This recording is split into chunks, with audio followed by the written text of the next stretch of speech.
your neck doesn't hurt from the whiplash, it probably should. These markets are swinging and swinging wildly as we get into the first week after last week's bloodletting.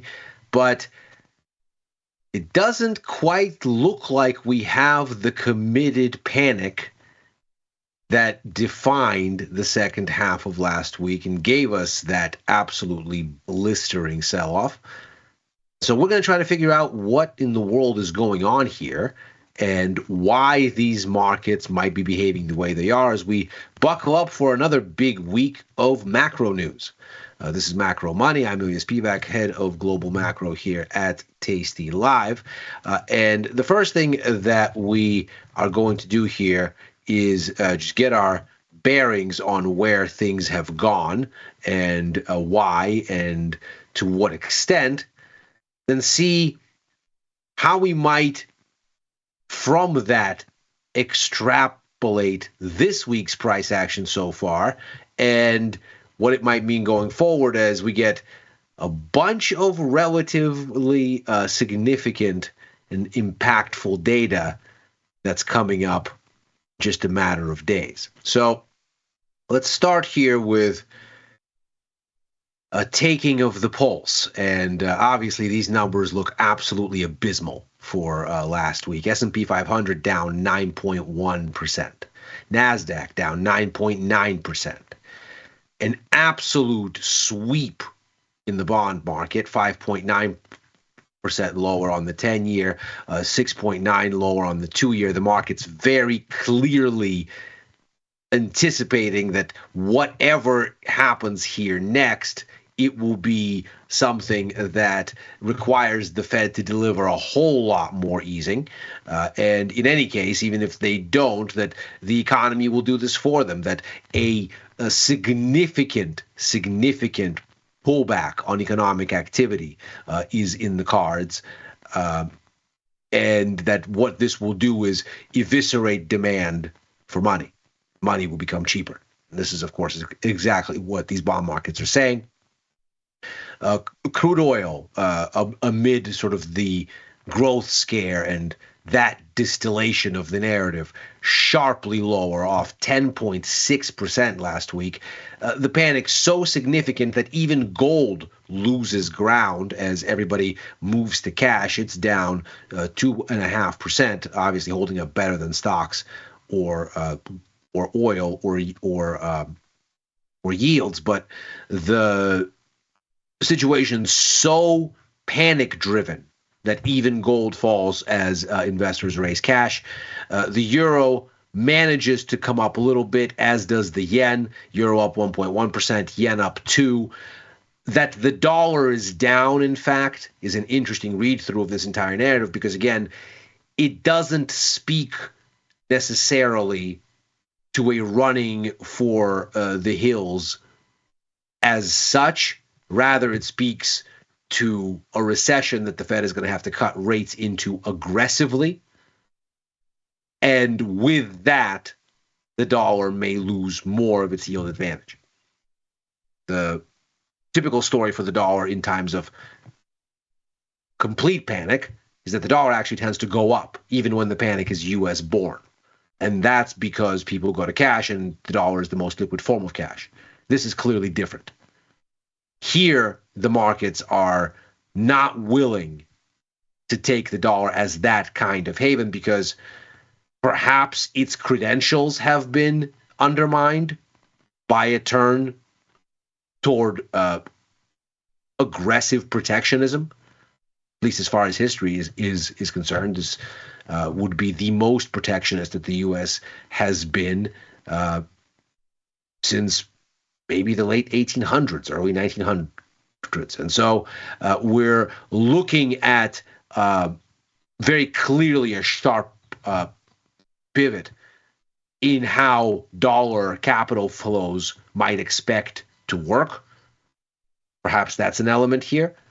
But the move in yields and the move in dollars clearly seems to suggest that we have an orientation toward policy easing in the face of recession first and foremost here, before any kind of outright liquidation and panic as a financial crisis might look like, something akin to 2008 or February 2020, say.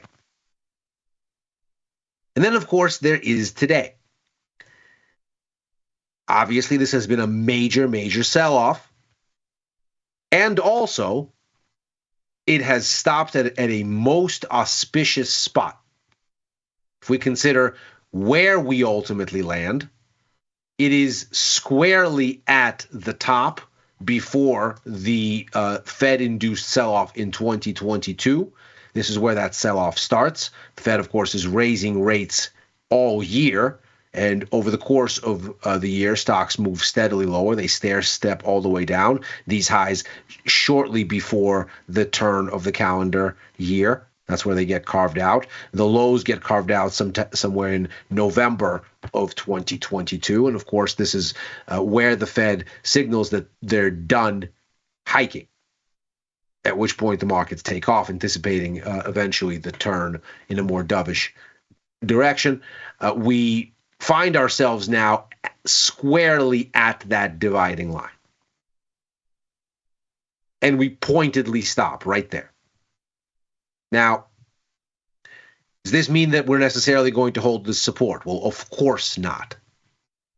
It certainly does not mean that necessarily. We might get a breakdown, or we might hold the support. And which one it is, who knows? However, it is very important to consider that this is an incredibly auspicious spot to have stopped in, and to remember that whether you believe in technical analysis or you don't, everybody is clearly looking at the chart, and if everybody sees the same thing and acts on the same thing, that is, they see a critical former level and they decide that this has significance and they're not going to sell into it until further confirmation, well, it doesn't matter if the level has any intrinsic power or if the chart means anything. If everybody is doing the same thing on the basis of the same observation, then it works. Whether there's anything inherently powerful about the analysis or there isn't. Moreover,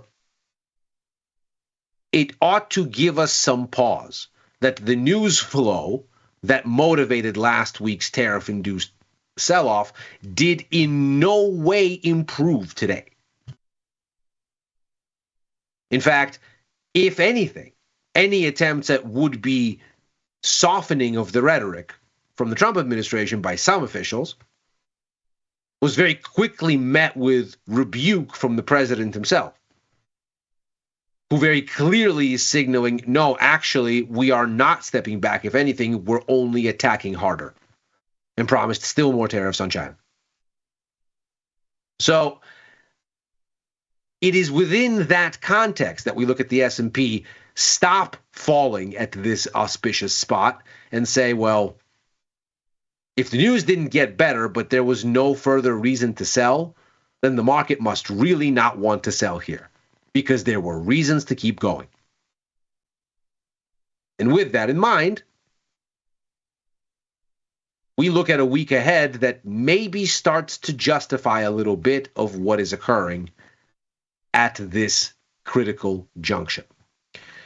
So not surprisingly, of course, the markets reasoned that all of this selling is going to, we just saw in the performance of the bond market, give us a lot more Fed rate cuts. As a matter of fact, we are now looking at 148 basis points being priced through the end of next year. That gives us 94 basis points for this year. So call it all but fully discounting 4 cuts or a full 1%. For next year, 2 rate cuts now fully priced in, 50 basis points there and a little bit over.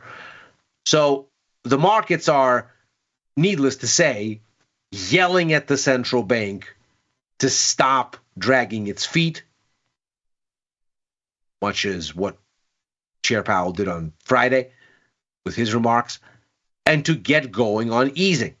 If we look at the way that this breaks down at this point, we're looking for the cuts to begin promptly by mid-year. And as we can see here, we're off almost the entire 1% here, from 4.38 to 3.43. We are basically within 5 basis points of a 100 basis point cycle here this year. And obviously, we can see this is a much more dovish setting than where we've been in the first 2 meetings of the year. Now, this, of course, lines up unfavorably with the Fed's outlook as it was reinforced at the March FOMC. The Fed's still looking here for 50 basis points in cuts this year, down from 4.4 to 3.9, and then down to 3.4, so for 100 basis points from current levels by the end of next year. So what this amounts to, of course, is that the markets now price in about 50% more easing than the Fed had anticipated. So the Fed thought 4 cuts between now and the end of next year. The markets now see 6. And so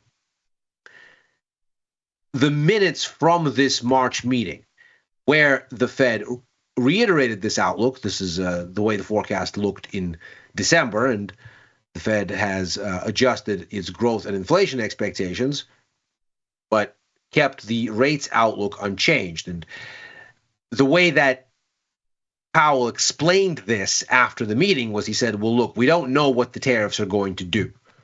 We just know that they're coming. And historically, tariffs are negative for growth and uplift inflation, maybe in a lasting way, maybe in a one-off way. We don't know. But the history is inflation near-term higher, growth near-term lower. And until we see the tariffs, we won't know exactly what we're looking at, but this is how we have to presume things go forward. And we're not going to change the rates outlook until we know more. So that's how you get these numbers identically the same, but here you get lower growth, 2.1 to 1.7, 2 to 1.8, and higher inflation, 2.5 to 2.7, 2.1 to 2.2. So as we look at this then in context, we get these minutes from the Fed, and the commentary is the Fed doesn't know what's going on. It just knows that this is how tariffs typically work. And so it's adjusting its view, but it's waiting to make a call on what this means for rates. And so what these minutes might tell us is to what extent they're prepared to pick a side and what kind of reaction function do they have. Where if the tariffs end up being big enough, do they then get concerned that actually what the tariffs will do will bring inflation lower, not higher, because of the hit to growth? And then the Fed might need to really swing away from the inflation side of its mandate toward the growth side, much as they sounded in September of last year. And so with that, the markets are going to watch these minutes very closely to gauge where the Fed pain point is, where they might jump out and do something. Very tellingly, later in the week, we're going to have the latest update from U.S. consumer price index data. This is, of course, the benchmark inflation gauge. And here we're looking for the headline rate to come into 2.6%. That's a meaningful disinflationary move. As a matter of fact, it would be the lowest that we'd seen it since October of last year. The core number, which is a little bit closer to what the Fed really cares about, because, of course, they have no agency over global food and energy prices, that's expected to come in at 3%, which would be the lowest that number has been since April of 2021. And that, of course, very encouraging for the Fed in its progress toward bringing inflation down. But in the current environment, the most important aspect of all of this is, of course, a lower number would give the Fed license to ease. And if we look at the way the markets are interpreting all of this, it's worthwhile to take a look at how differently they see things from the central bank, in that, again, in March, the central bank said, oh, well, We don't know if there's a tariff policy that's coming exactly, and we don't know what the details are. We just know that the president wants to do tariffs, and we'll see. And historically, this is what tariffs do. And again, one of the elements that they projected was a one-off increase in prices, maybe, but certainly some kind of a bid up to inflation initially. The markets don't see it that way. We're looking here at the 5 and 10-year break-even rates. This is the inflation expectation that's priced into the bond market. And what we see is last week, as the sell-off gathers steam, yields fall, both the 2-year and the 10-year. The dollar, of course, gets beat up, understandably so. But against that backdrop, inflation expectations crater. As if to say, these tariffs are not going to be inflationary, but not for good reasons. These tariffs aren't going to be inflationary because their hit to demand will be so great that whatever extra that a levy on consumption, basically just another consumption tax, a sales tax on imports, that the uplift to the price of goods from that extra sales tax, though it would push prices higher, will be completely overwhelmed by falling demand and the countervailing force there. That in fact, inflation will come down. And the reason it will come down is because people faced with higher prices will retrench and buying will slow and recession will commence.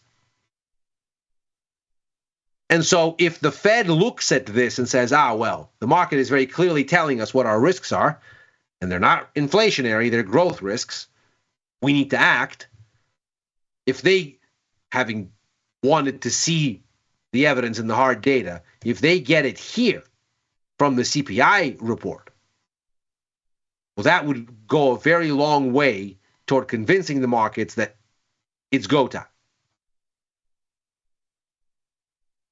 Then rounding out the week will be the very closely watched University of Michigan Consumer Confidence Survey. And of course, this has been very telltale in this entire story since emergence from COVID. We can see here that as COVID distortions start to build the one-year inflation expectation in this survey, it ultimately peaks out just a hair from where we were in the last reading at 5.4%. As this builds up, confidence both in the current situation and looking forward is eroding. Not surprisingly, it starts to improve once the Fed starts to have an effect with its rate cuts. The peak here mid-2022. Then, of course, inflation expectations march down as the Fed is having an effect with its tightening and sentiment improves. We can see this changes again as we go into the start of this year because, of course, there is a concern that the trade war and the tariffs will be inflationary. That is, they'll make consumer goods more expensive. And so inflation expectations surge and sentiment craters. It is expected to continue to deteriorate, not surprisingly, when we get April's data at the end of this week. I think that much is probably clear. But it is this one-year inflation expectation that ought to be the most interesting. Because if inflation expectations have peaked here and don't move too much further, if we don't get, say, a wild revision to 5.5% or 6%, and we stay relatively close to here, then the Fed might have reason to think that the Fed is close to having the ingredients it needs. That we are going to probably have an erosion of sentiment itself. That much seems relatively obvious. In fact, if we look at an aggregate of polls measuring the president's approval ratings from Real Clear Politics, we can see that the wedge between disapprove and approve has been widening. And it's only gotten wider since the beginning of this month. All of which is to say, the polled public does not seem to like what's going on. increasing. And that suggests, of course, something of a referendum on these tariffs. There's probably more there, but certainly the president has not been winning the public's approval with these moves. And so it seems a fairly easy leap to say overall sentiment probably softened. But as long as inflation expectations don't get too unruly as this continues, and we start to anchor against these levels somewhat, the Fed may have what it needs. It does not want inflation expectations to get out of hand. But if there's a sign that sentiment is starting to eat itself, as it were, where what the market is telling us here starts to show up in consumer confidence, where inflation expectations start to cave because there's a recession on the menu, and that becomes increasingly consensus, then the Fed has the ingredients it needs. And if that's the message we walk away from this week, having, well, then we really might get something of a hold right here. And of course, the bias would remain bearish even if we came all the way back to, let's say, 5,400. The series of lower highs and lower lows would be sustained. But bounces in bear markets are notoriously breakneck. And we could yet come up with the ingredients for one, even if the situation doesn't improve politically. And that is macro money for today. As ever, we are here Monday through Thursday, right after overtime, a show I co-host with Dylan Radigan and Chris Vecchio, looking at the Wall Street close and where things may go therefrom. I'm likewise on with Victor Jones for The Price of Truth on Wednesday this week. Back with Chris for Futures Power Hour on Friday. Back with Victor and Tom for First Call on Sunday. Writing for the News and Insights portion of tastylive.com and commenting at Ilya Spivak on the platform formerly known as Twitter and on Blue Sky. As ever, if you're watching on YouTube, like and subscribe. Macro Money's back tomorrow. Good luck out there.